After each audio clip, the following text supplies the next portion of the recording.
This may surprise you, but we didn't just rebuild the Murcielago. We completely discarded of the original steel chassis. What we did, we developed a carbon fiber monocoque, just like the Aventador, just like any modern Lamborghini has. Why? If you ever driven the Murcielago, or if you're a lover of old Lamborghinis, you know the Murcielago is one of the top cars, one of the best cars Lamborghini ever did, but it has one big problem. It's just very heavy. And this is exactly where we want to start our project. This is an update actually, so please feel very welcome to check out the previous videos we did. And at the moment, we are about to finish up the surface reconstruction.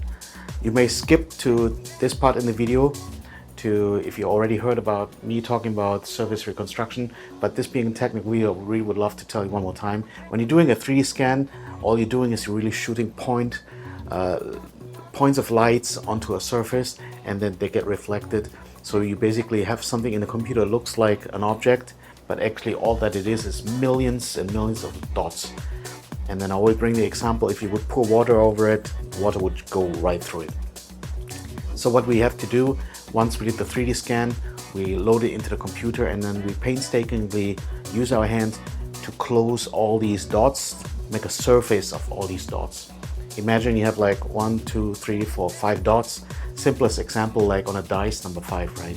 So let's say this is flat. So we connect all 4 dots. So then you have something like a closed surface now, which even slightly raised in the middle. Okay, so much about that. So what's new? What's open?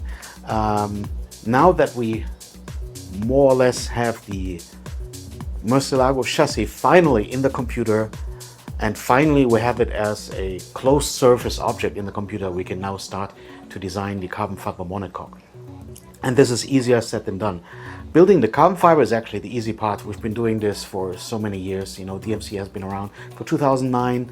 Our family, Schroner family, has been modifying cars since early 60s, 1960s that is, yes. But to change the previously steel chassis as a whole, and then defining which area is going to be part of the carbon fiber top is another issue. Also, we're not just going to make the whole thing out of one big top, as we previously did on our Porsche 993 project. We decided to stay as close as possible to the original Murcielago DNA. So we will keep most of the design same. Obviously, the front and the rear, we're going to attach steel frames again. But how are we going to divide the center part into something that we can let it become the carbon fiber top?